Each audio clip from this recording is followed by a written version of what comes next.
For me, I needed to have a goal. I needed to know exactly when the next meeting was.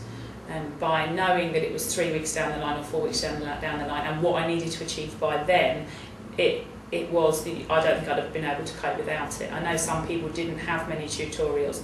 Well, for me, I think it was the key to the success, because I knew what I needed to achieve by then. I worked on it. I could get feedback on it. It then made me motivated to know that what I've done is okay and I can move on to the next area.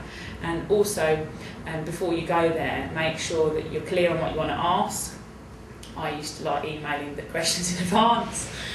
Also having them out, and then as I was typing up or as I was doing something, maybe it was a question, for example, I wasn't completely sure about the referencing, or does this go in the literature review, does this go in the methodology, etc., etc. Just write it down as you go along, because then you can send it as an email or bring it there and you can answer those questions as you go along. But make the use of the tutorials, they're there to help you.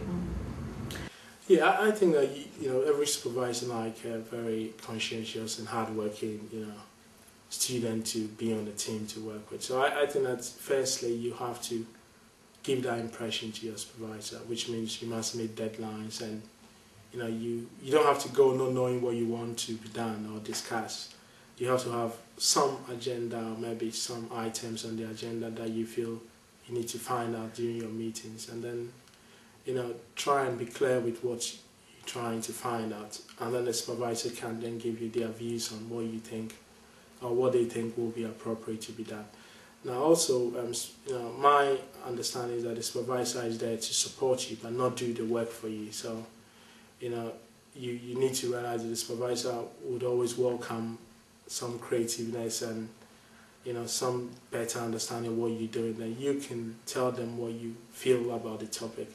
Through that, they can give you the professional advice that you need. So I think a supervisor will work well with any student if the student takes the lead by ownership of the research. Because by and large, the supervisors are there to work with different students, and they can't be experts on all the topics that students have decided to work on. So I think for me, I challenge myself that I would give a best account of myself whilst working with the supervisor, and in return I had prompt feedback, and I didn't get everything positive as a feedback, but the feedback were constructive, so that enabled me to move forward with the work. So when we meet, we sort of set targets, and I remember because I had I use a sort of a survey type questionnaire which had some standardized instrument on testing attitudes, and I remember there's all the items on. It's about 108 different items, and I had a sample size of 216. Now to type all this on Excel, it will take you days, and I remember my supervisor challenged me and said, "This might take you 6 or 5 weeks to finish." And I said, "No, I intend to do it in a week, so I can move." And he said, "Okay, I'll be surprised if you did, And I challenged myself, managed to do that. So then at that meeting we agreed, okay, if you get that done, then you have to now think about how to analyze it. So come in with suggested ways. And one of the items on my thing was to look at things, as gender as one of my subgroups. But through those meetings, we realized that it's not going to really impact on my work, so there's no point carrying that out.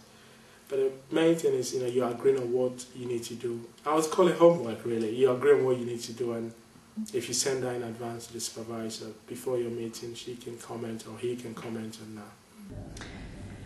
I worked with 2 other people, and we worked very closely, and we decided that we would have group supervision, and it worked really well.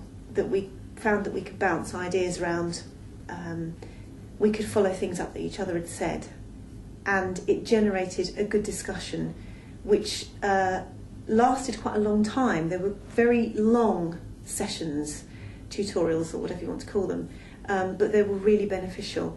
I didn't meet with my tutor possibly as much as other people did, and we did also book separate sessions with them, so we weren't always together.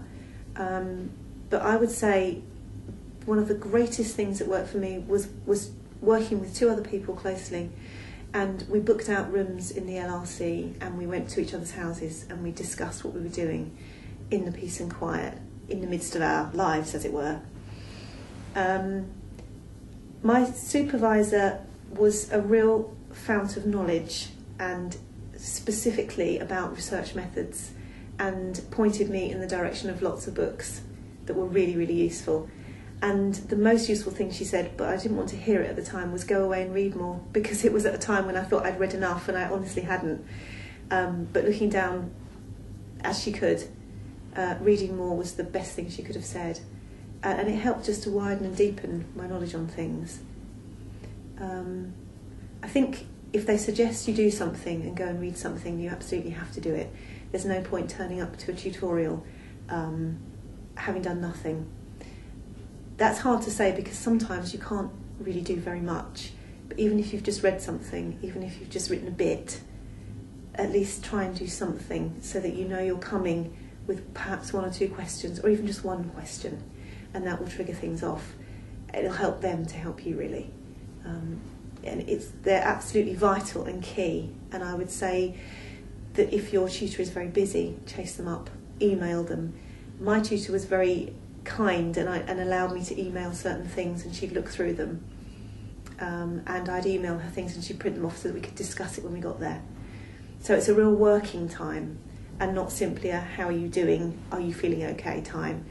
It's as vital as the taught sessions, I'd say.